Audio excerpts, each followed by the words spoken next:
अब तिमीहरूको यो सबै माग पूरा गर्ने हो भने तिमीहरू आफै चुनाव लड्ने, सरकार बनाउने अनि यो सबै कुरा आफैले गर्ने। यहाँ क्यामेरा तेर्स्याएर बस्ने होइन। यहाँ चाहिँ यो के अरे यस्तो किसिमको यो माग चाहिँ मन्त्रीलाई आउँदै मन्त्रीलाई दिँदै होइन माग चाहिँ राख्ने होइन। यो चाहिँ आफै गाउँ गाउँमा जाने हो।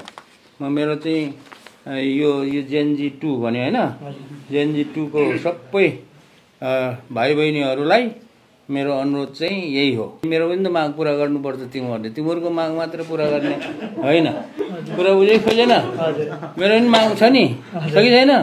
मेरो माग के छ जेनजी 2 लाई र जेनजी सबैलाई भनेदेखि जेनजीको भाइ बहिनीहरू अब काठमाडौँ बस्न छोडेर आज 1 गते भयो, मङ्सिर महिना पनि लाग्यो अनि सब गाउँ गाउँमा जाने, आफ्नो आफ्नो गाउँमा जाने, आफ्नो आफ्नो के अरे नयाँ नयाँ युवा, खास गरी युवा नेताहरूले ल्याउने। 5 वटा माग छ। मैले सिधै मागहरू मात्र पढेँ हजुरलाई। यसै वर्ष सिटिभिटीको छनौट प्रक्रिया पुरा गरी स्टाफ नर्स पढ्न चाहेका 10,000 विद्यार्थीलाई स्टाफ नर्स पढ्ने व्यवस्था गर्नुपर्ने, नर्सिङ शिक्षामा गाउँघरका प्राविधिक शिक्षालयहरू बन्द हुने र विद्यार्थी अध्ययनकै लागि सहर वा विदेश हिँड्नुपर्ने समस्याको तत्काल समाधान गर्नुपर्ने, सिटिभिटीको लामो भर्ना प्रक्रियाले गर्दा प्राविधिक शिक्षा पढ्न चाहने विद्यार्थी धेरै भए पनि सिटिभिटीमा धेरै काम विद्यार्थी भर्ना भइरहेकोले सिटिभिटीका शिक्षालयहरूमा एसईको रिजल्ट हुने बित्तिकै स्वतः भर्ना खुल्ने र योग्य विद्यार्थी सजिलै भर्ना हुन पाउने व्यवस्था गर्नुपर्ने, सिटिभिटी अन्तर्गतका 3 वर्षे कोर्समा 3 वर्षमै कोर्स सकि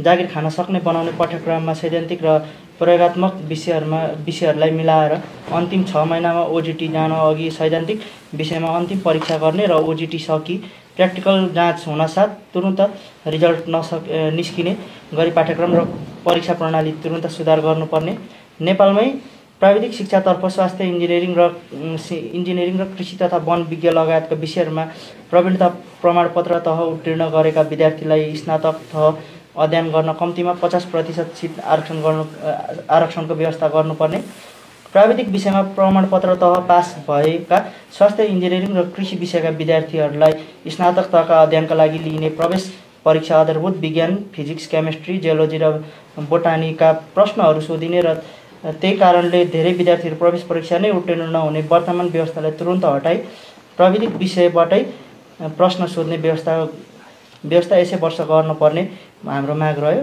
यसलाई चाहिँ हामीले बोधार्थ सिटिभिटी भक्तपुर पनि भन्यौँ। अनि यसलाई चाहिँ हामीले जेनजी 2.0 को म प्रवक्ता हजुरलाई यो एउटा। अब तिमीहरूको यो सबै माग पूरा गर्ने हो भने तिमीहरू आफै चुनाव लड्ने, सरकार बनाउने अनि यो सबै कुरा आफैले गर्ने। यहाँभन्दा अर्को उपाय छैन।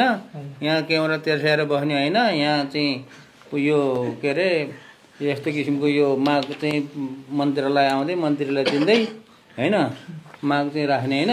यो चाहिँ आफै गाउँ गाउँमा जाने हो। म मेरो चाहिँ यो जेनजी 2 भन्यो होइन। जेनजी 2 को सबै भाइ बहिनीहरूलाई मेरो अनुरोध चाहिँ यही हो। त्यही मेरो पनि त माग पूरा गर्नुपर्छ तिमीहरूले। तिमीहरूको माग मात्र पूरा गर्ने होइन। कुरा बुझेको खोजेन? मेरो पनि माग छ नि, छ कि छैन?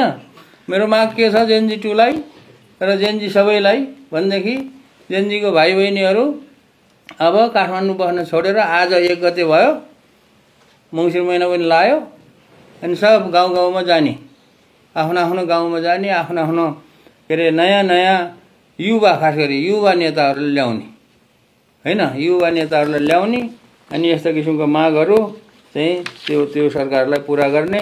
अब यसमा सबै मागहरू कोहीमा विचार गर्न सकिन्छ। सबै कुराहरू अहिले चाहिँ सबैलाई के अरे पुरा गर्न सक्दैन। नसक्ने कुरा चाहिँ अहिले नै यहाँ सक्छु भन्न मैले भन्दिनँ। अब जस्तो छनौट प्रक्रिया पुरा गरी स्टाफ नर्स पढ्न चाहेको 10,000 विद्यार्थी छन् भन्ने के छ तथ्याङ्क? त्यो पनि तथ्याङ्क पनि छ।